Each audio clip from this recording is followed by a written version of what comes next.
Vidare tinokugamuchirai zvekare kune chimwe chirongwa pano paZim Facebook Secrets and Confessions. Tadzoka zvekare nemamwe mamessages. Regei tibva tapinda mumamessages edu atadzoka takakubatirai. Hanzi, makadii zvenyu mukomanashi? Inini ndiri mukomana ane makore 28 ekuberekwa. Ndinoitawo zvekutenga nekutengesa goridhe. Ndiriwo kuma-areas ekushamva, ndiko kwandakakurira. Zvadaro ndakadanana nemusikana wangu. Musikana wangu uyu wandainge ndichidanana naye ainge aine mutwini wake. Ndokubva ndaroora, asi kubva zvandakaroora ndiri kusangana nezvakati wandei. Mushure mekunge ndatizirwa nemusikana wangu, ndakabva ndazodzingwa pamba ndokubva ndaenda kumba kwamukoma avo vakatichengeta kwemwedzi chete, vachiitira kuti ndinge ndichitsvaka basa. Mukadzi wangu akabva ati iye ainge asingakwanisi kugara asina mumwe wake.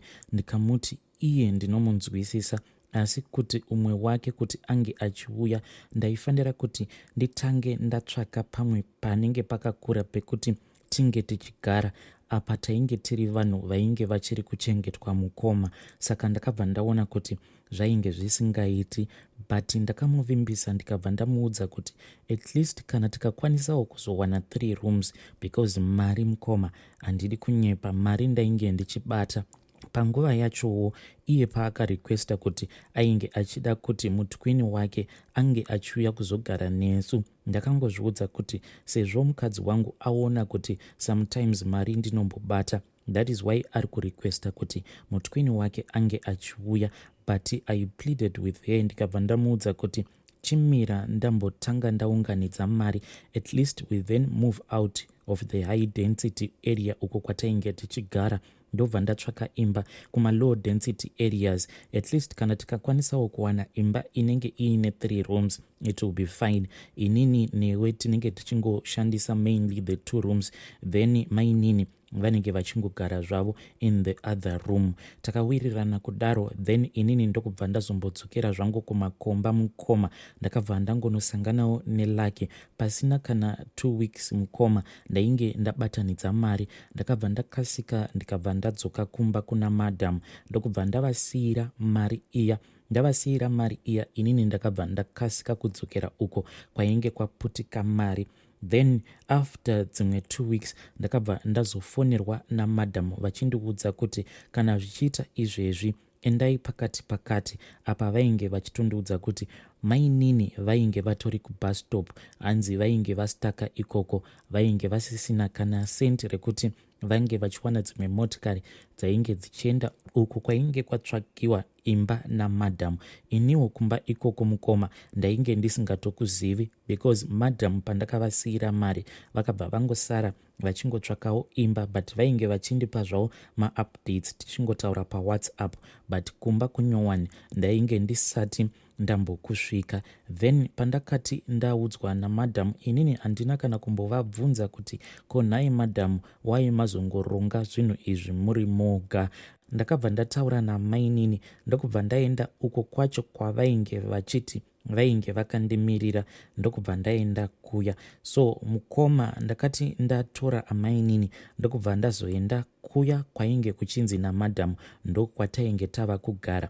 Vakandipa madirections mune zvakanaka. Ndichisvika kuya mukoma ndakabva ndatoona kuti madam vainge vatotsvakawo pamba painge paine security, pachirakidza kuti pamba painge pakanaka. And the thing chandainge ndakada pamba ipapo chinhu chekuti painge pasingagari landlord, but paingogara mwana walandlord. Saka ndakabva ndangofarira izvozvo. Tasvika paya inini namadam takabva tatofarirana. Madam ndokubva vandiudza kuti ivo amainini vaifanira kuti vange vachizorara mudining, then inini namadam zvedu tainge tichizorara mune rimwe bedroom. But imba yakatsvakwa namadam haisi imba yandainge ndakatarisira kuti ndo imba yandainge ndichida kuti vange vachitsvaka. Inini ivo madam ndainge ndakavaudza kuti at least dzimwe 2 rooms idzi dzinofanira kuti dzinge dzichipindirana, as in dining nebedroom redu zvinofanira kuti zvinge zvichipindirana. Then imwe room iyo inenge ichizoshandiswa sekitchen, kunyange zvayo ikaenda paside it will be okay.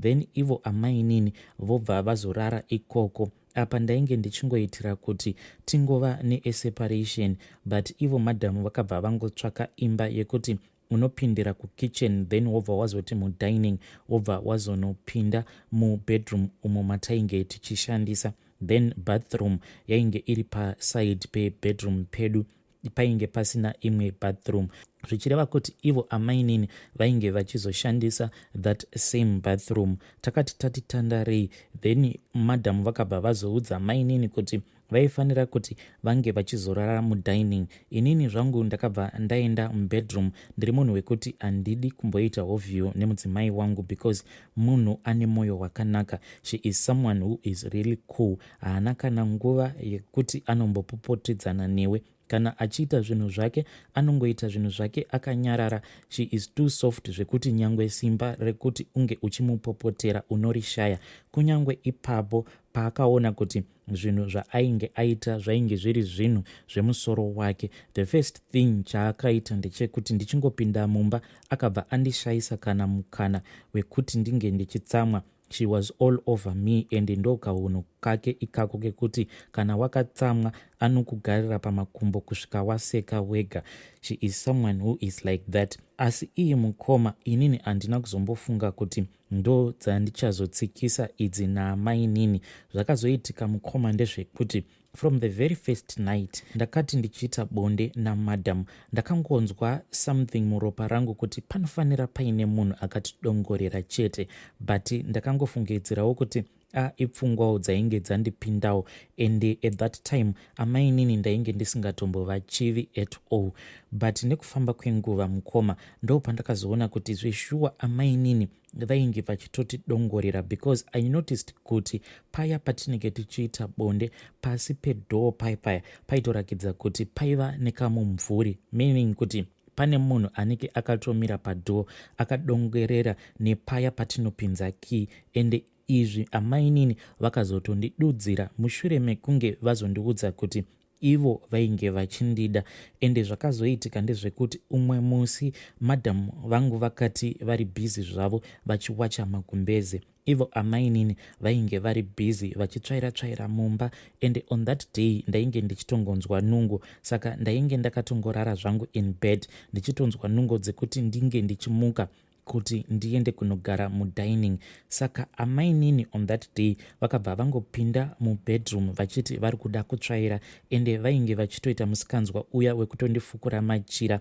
Apa ndiri munhu wekuti kana ndichirara mukomanashi zvinhu zvinondiremera kurara kana ndakapfeka kana boxer short chairo. Ndakatongojaira kuti kana ndichirara kana tisiri kumakomba ndiri kumba ndinongorara ndakadaro ndisina kana chandinenge ndakapfeka. Saka pavakaita musikanzwa vakanondifukura kudaro vakabva vangondiona kuti ndainge ndisina kana chandainge ndakapfeka. Ivo vakabva varamba vakangonditarisa zvekuti ndakabva ndazotodhonza kumbeze kuti ndinge ndichizvivhara nhengo yangu. Ende pandakaona kuti ivo amainini vainge varamba vakangonditarisa mukoma, neniwo ndakabva ndangototanga kunzwawo feeling yekuti no man, mainini ava vanenge vanondida. From there on inini naamainini tainge tava kungoita zviya zvekungotarisana, zviya zvekungobanana zviya kusvika tazoita bonde. Saka inini naamainini maitiro atakazoita bonde ndeyekuti handizivi kuti ivo amainini ndo vakazonditaimira kana kuti because pane umwe musi wandainge ndatoenda zvangu kubath kuti ndinge ndichigeza. Ndiri mubath kudaro ndo pandakabva ndazongoona dho retoilet richivhurwa, ndokubva ndatoona kuti vainge vari amainini vainge vachigeza. Apa amainini nemudzimai wangu vakafanana mukoma, but inini womudzimai wangu ndainge ndichitomuziva nekuda kwekuti iye akaita slim mbichana kudarika amainini. Saka amainini pavakapinda mubath, kunyange zvangu ndakanyepedzera sekunge ndainge ndisina kukwanisa kuziva kuti haasi mudzimai wangu, but amainini ndakangovanyepera ndikaita sekunge vainge vari mudzimai wangu. Kunyange patainge tichiita bonde tiri mubath kudaro ndainge ndichipritenda ndichitozevezera zita remudzimai wangu. Izvi ndakatozviita kwemazuva akati wandei. the first time mukomanashi amai nini vakabva vandiudza kuti ivo vainge vabatira pamuviri, ende vakabva vatondiudza kuti ndabatira pamuviri bangukuru, but mimba iyi handikwanise kuti ndinge ndichichengeta. Please ndiri kukumbira kuti munge muchinditsvakirawo mari. Kana manditsvakira mari ndobva ndaenda kunobvisa nhumbu iyi, because I don't want to break my sister's heart. Takabva tabvumirana sekudaro, ndokubva ndazopa amainini mari, ndokubva vazoenda vakabva vanobvisa pamuviri paya. Ivo vakabva vazondiudza kuti pamuviri paya painge pabva, asi sevanhu vekuti tainge takatomboita bonde tose mukoma, zvinhu zvainetsa kuti tiregedze kuramba tichingoita bonde. Pavakabvisa pamuviri, ivo vakabva vandiudza kuti kune umwe murume uyo ainge avapfimba munharaunda iyoyo, ende murume uyu vainge vamuda. Saka vakabva vati zvose zvatainge takaita taifanira kuti tiregedze kuramba tichingokontinya. Ndikabva ndati it is fine amainini, so it means kuti this secret we are going to keep it for the rest of our lives. Ivo vakabva vati it is fine bangukuru, asi kana kuri kuzonziwo kumberi uko kwandiri kuenda, kana ndikazorwadziwawo amenowo, maybe tinenge tava kuzoonawo kuti tinenge tava kuzvifambisawo sei. So ndo zvatainge takawirirana inini naamai inini. Vakabva vatanga kudanana nemukomana wavo, but uyu wavainge vachidanana naye munhu wekuti ainge akatomborora before. Saka murume uya ainge ava kutombouya kumba here and there, ende ndainge ndichitoona kuti zveshuwa vanhu ava vanodanana. Nekufamba kwenguva mukoma, amai nini vainge vava kungoti kana vakangonetsana nemurume uyu, ipapo vainge vasati vava kugara vose. Vaiti kana vakangonetsana murelationship, the first person wavaifonera kana kuudza nyaya dzavo vainge vachiudza inini. Kunyange ndiri kumakomba vaikwanisa kungondifonera vachichema vachindiudza kuti vainge vatukwa nemurume iyeye. Sometimes vaikwanisa kuzoti bangukuru ndiri kukumbirawo kuti munge muchinditengera chakati, kana kuti huyai musangane neni mutauni, ende vachitaura neni vainge vachitoita zviya zvekutodhimanda. Kunyange nditoriwo paposition yekuti ndinenge ndichimhanyisa madhiri angu, ivo amainini vaitoda kutoti ndinge ndichisiya zvose zvandainge ndichiita. Kusvika ivo amainini umwe musi vazonditi bangukuru ndiri kukumbirawo kuti munge muchingopodza mwoyo wangu, because murume uyu ari kugara achingondirwadzisa.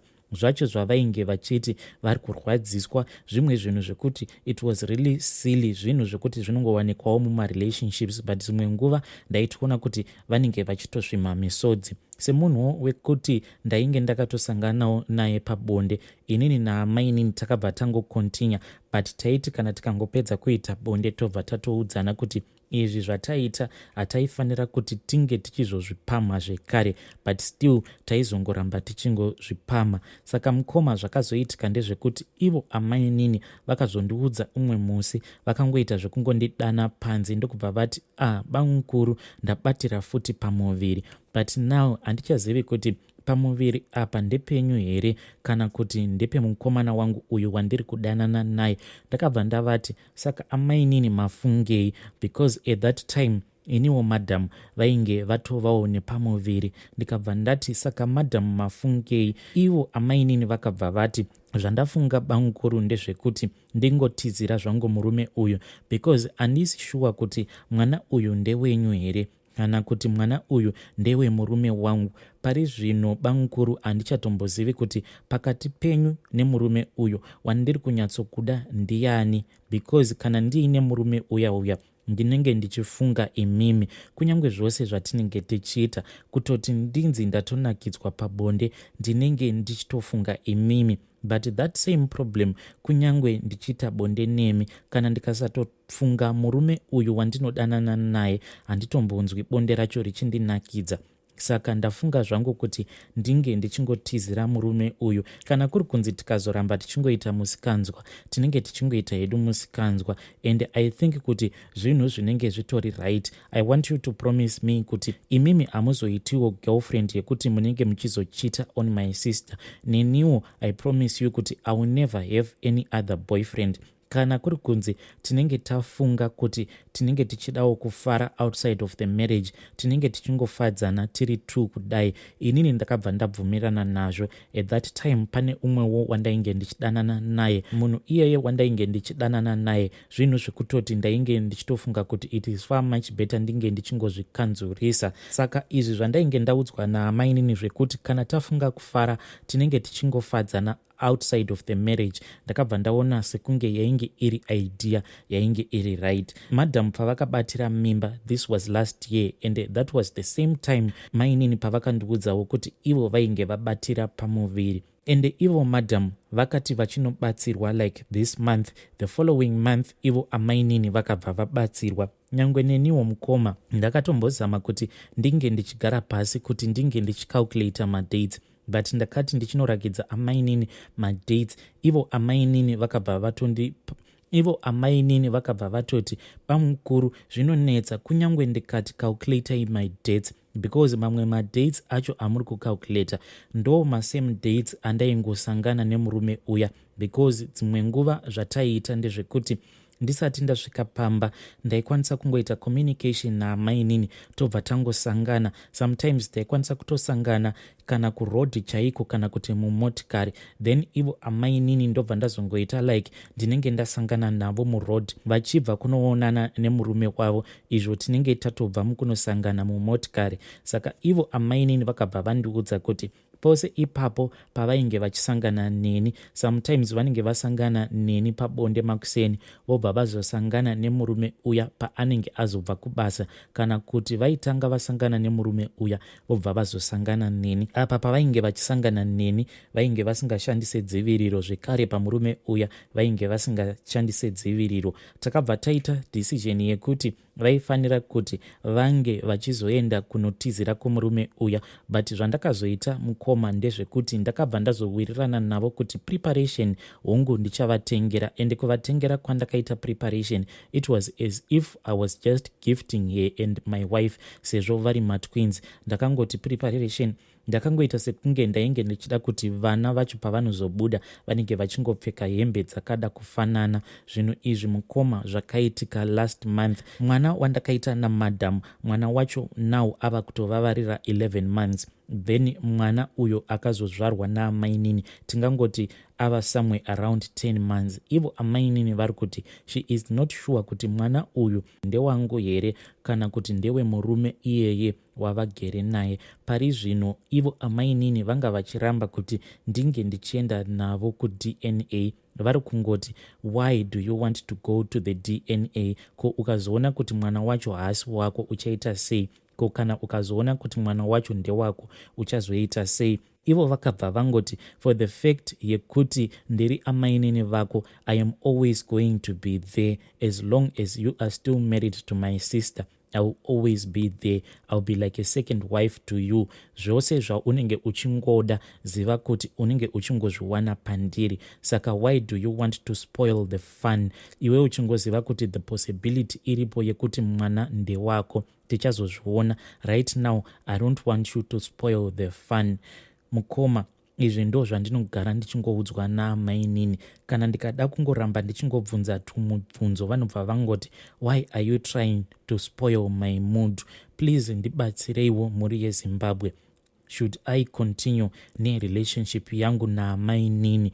Izvi zvandakaudzwa naamainini zvinoita here zvekuti instead yekuti inini ndinge ndichiita mamwe magirlfriends anenge asina ukama nemudzimai wangu, it is better kuti kana ndafunga kuita bonde neumwe munhukadzi anenge ari different from her sister ndongoita bonde navo. Ndo the same thing yavakangondiudza ivo amainini kuti is it not better kuti pandinenge ndafunga kuita bonde neumwe munhurume anenge asiri murume wangu ndongoziva kuti imimi at least muripo, handiti utano takanotestwa tikaonekwa kuti tose tiri right. Saka why do you want to spoil my mood? Kana ndakavatarisa amainini, I can now see kuti she has the totally opposite character kune mudzimai wangu. My wife munhu wekuti she is so soft, but amainini hey, vanotoita sekunge vasiri matwins. Please advise me kuti is it possible for me kuti ndinge ndichida amainini ndoda zvekare mudzimai wangu ivo ndo zvavari kuti vanoita. Hanzi vanoda murume wavo zvekare vanondida. Saka I should learn to do that and not spoil the fun. Hey, vedare ndo message yandakatumidzirwa ichibva kuna mukoma vedu. Hey, zvakangooma hazvo vedu kwe, asi please ngativabatsireiwo mucomment section vozvifambisa sei banguru ava. Hanzi do not spoil my mood. Hanzi izvi ndo zvandinoudzwa pose pandinenge ndichida kuti tinge tichiita a discussion naamainini.